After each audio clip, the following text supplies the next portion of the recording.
a series of locations where this store is.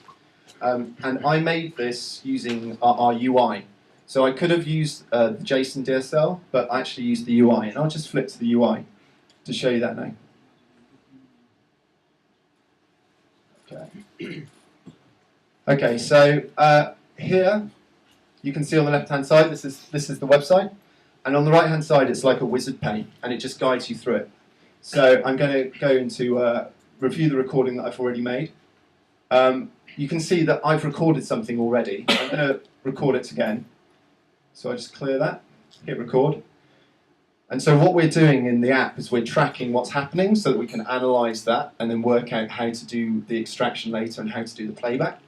So I can enter an English postcode in here, do a search, and you can see that it's tracking the actions that you make on the page. So I can stop that, quite happy with that. I can play it back. I can see, yeah, that's how I get to the data. And then I can move on. One of the things that we're doing in our next release is we're very tightly coupled at the moment to the Freebase schema. Some of you might know Freebase. Google acquired them, acquired MetaWeb. And we use that schema as it's Creative Commons as the basis for our schema. But we're allowing people to extend that. But in this instance here, I'm just going to map this input to something that's within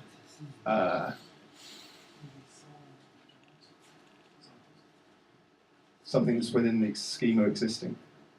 Okay. And so that's my input. So my input is mapped to name, and my outputs, I've got a couple that I've added in, postal code and name. And now what I have to do is all I do is add in test cases. So much like if you were programming and you were writing unit tests, you define test cases. And these test cases then help us do things like auto-heal the connectors. So if the website changes, we can then look at that website and look at your tests and work out how to change the extraction without you actually having to do anything about it. And that's something that we're actively developing at the moment. We've got the first release of it out now. And I think that's going to be something really powerful because the web's constantly changing, but if by looking at examples, we can see how to get the data back and how to change that for you automatically, it's going to be real simple. Plus, these examples then, we monitor them and we do them and we run them every day. And you can be notified of if they start to fail. So I'm just going to add an example. So I'll put in an English postcode. To a query, it plays it back. So yeah, I've got some results. Okay, just scroll down the page. So here are my results. So I've already mapped these, but I'll show you how you do it really quickly. It's a learning algorithm, so you give it examples, and you can give it counterexamples, and we're putting that in the UI soon. And it learns and extrapolates based upon what you give it, where it thinks the result boundaries are. So you can say, and this looks a bit like Firebug, you can see that. You say, so right, so that's one result. And that's another result. And you can see then it's kind of got all of the different results, and it can extrapolate that. And it can work in fairly simple examples, or it can work in much more complicated examples where we're looking at quite complicated patterns in the HTML. And then I can start mapping my actual fields that I want to pull out. So the thing that I've mapped here already is postcode, and you can see that that's highlighted on the left. I'm going to map, I've also mapped name. I'm going to map something else so I can just demonstrate this to you. So if I just clear those examples, I'm going to map the opening hours, right? So the opening hours on a Monday. So I want just the opening hour. There you go. So I give it another example. And it's going to start to extrapolate it out. Give it one more.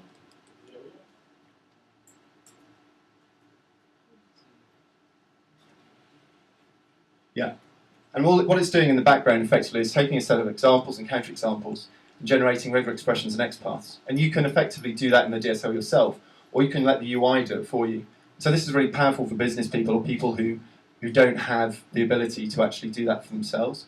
But it's also more powerful because we can look at these examples and then do the auto-healing I was talking about before. So once you've set up enough test cases, you can publish it to our servers, and you can access it using the APIs. So, for example, this box here, this runs off the REST API. So you can see that these are the examples that I've taken out, and this is the JSON that's come back. There are cookies that come back from when we are navigating through the site to get to it, the URL of the page, and then each of the results that come back. But then you can also mix that, say, with other store locators. So let's say I just search for locator here. Okay, so these are lots of different shop locators that we've kind of mapped and built connectors for. So I just add in a few more there. Go down. It's actually 2 different postcode types that's been mapped to, so I just fill out that one as well. Query that. If I just appends it normally, so I'll just sort it by number so you can see the one coming back. Oh.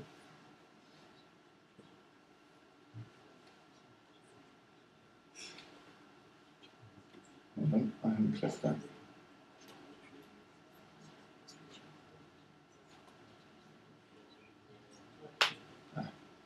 Some of them have no results. But there you go, you can see that's now returning results over the messaging API.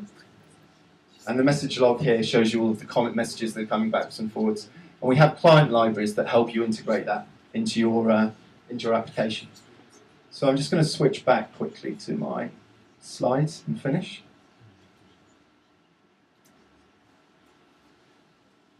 Okay, so things that we have coming. Even better auto-healing, I talked about that a bit. We've got a lot of feedback about the client libraries that we've done, and we're continuing to improve them. The tool that you saw, we're iterating on that a lot. There will be a new version out soon, and that's going to have table view, URL patterns, more advanced editing if you're a power user within it. We also are constantly working for get more examples and documentation and blog posts. So at the moment, we're in closed developer preview. We need developers to help us. We need feedback, including bugs, including what's good about the APIs, what's bad about the APIs. All feedback is good as far as we're concerned. And also on the things like the DSLs that we're using to do this. We want this to be a platform that developers love and really want to integrate with. I'm a dev myself, and I hate writing lots of integrations. I've had to write thousands to different types of data source, and I really wish that it was simpler. And so that's what this is about. It's about trying to make it simple for people to integrate with lots of different types of data to give you a consistent interface to query against. And so that's why developer feedback is so important. So if you go to our website at import.io and you sign up, well, you request to be signed up into it, can you put the hashtag up? And we'll try to get you in as quickly as possible. You can also drop us an email, hello@import.io, or on Twitter, or I'm on Twitter as well. If you have any feedback, that would be great. So, merci, and thank you very much.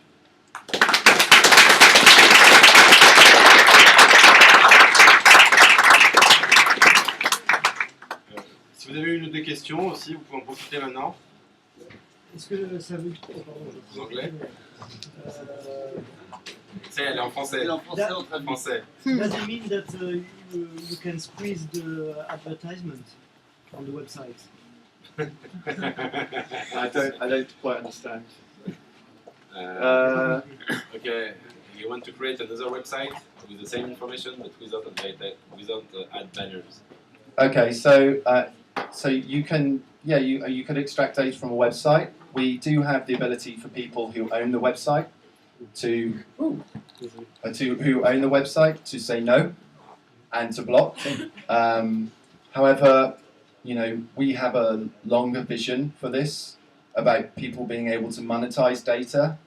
Like if you've got data that people want to use, you should be able to monetize it like you can for ads today. And hopefully we will get there, but this is the first step. At the moment, you know, we're just really focused on trying to make it simple for app developers and for business people to access lots of data. And my personal goal would be for the people, you know, don't have to write so many integrations, to have configuration over recoding when it comes to getting data.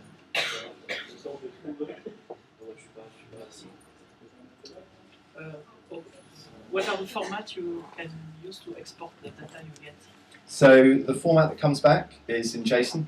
Yeah, but the export, you get data, but after? I know what you mean. What you can access, you can get the data from us in JSON, and then you can do whatever you like with it.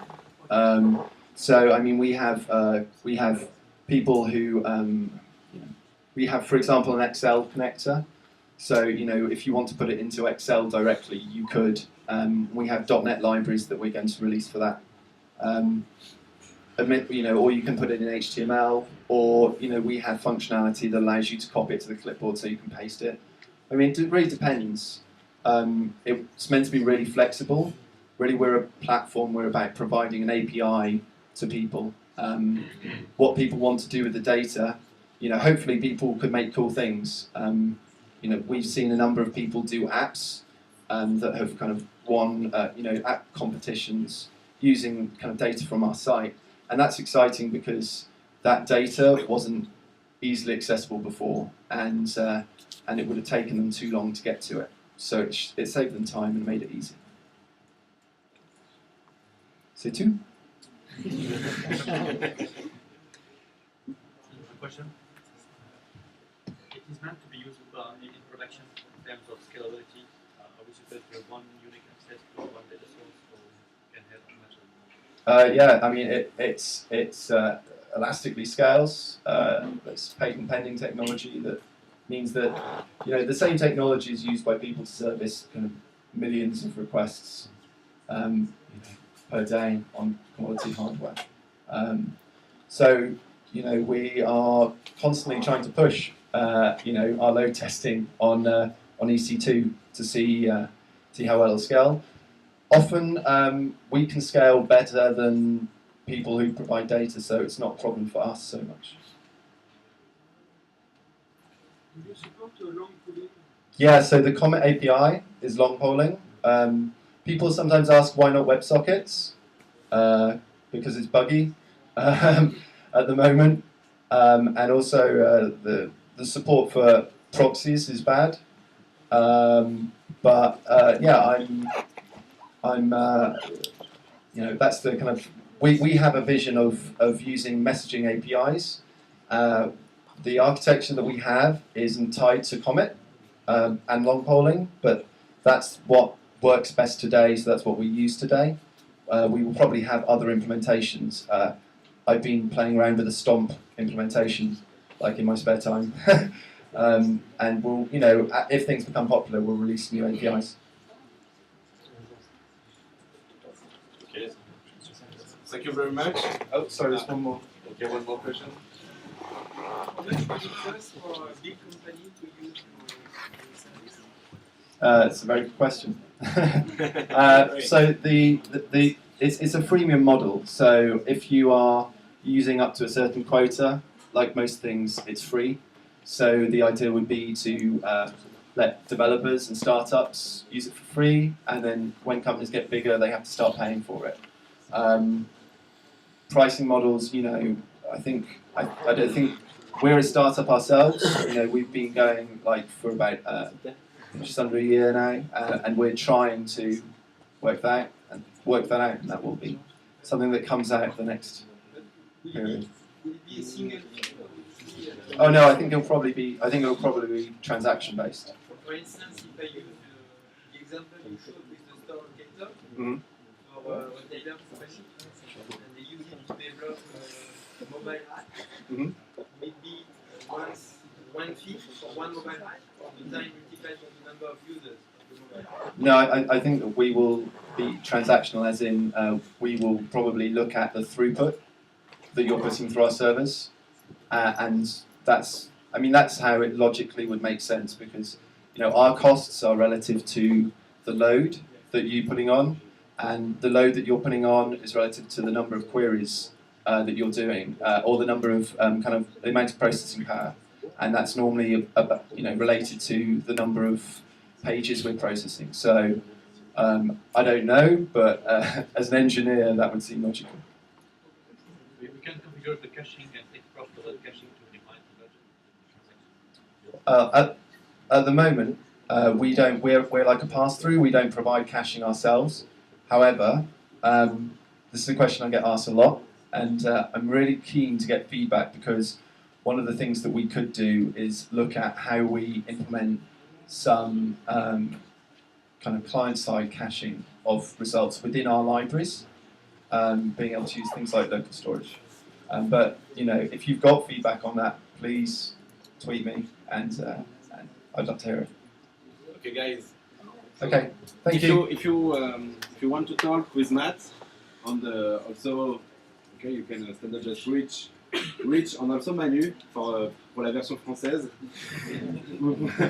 N'hésitez pas après les speeches à aller leur parler autour d'un verre, ils sont très sympas et ils expliquent un Si petit vous peu. allez sur le site import.io et que pour taguer France HTML5, on vous identifie, on vous donnera accès à l'application. Aujourd'hui, on ne donne pas l'accès à tous les gens qui sign up, parce que c'est un peu trop tôt. On préfère donner accès à des gens qui ont vu au moins la présentation, qui savent à peu près de quoi il s'agit. Mais sachez que si vous voulez faire ça rapidement et essayer l'appli, vous pourrez le faire. Mais il faut que vous vous identifiez comme ayant participé à ce Juste Meetup. levez-vous, if you can stand up, just so people can see that can talk to you. Okay. On sera là après. Tout à l'heure. There's one more thing. There's some free T-shirts. They're kind of like first come, first serve after we talk. So yeah, come and get them. Okay. Okay, thank you very Merci. much. Merci.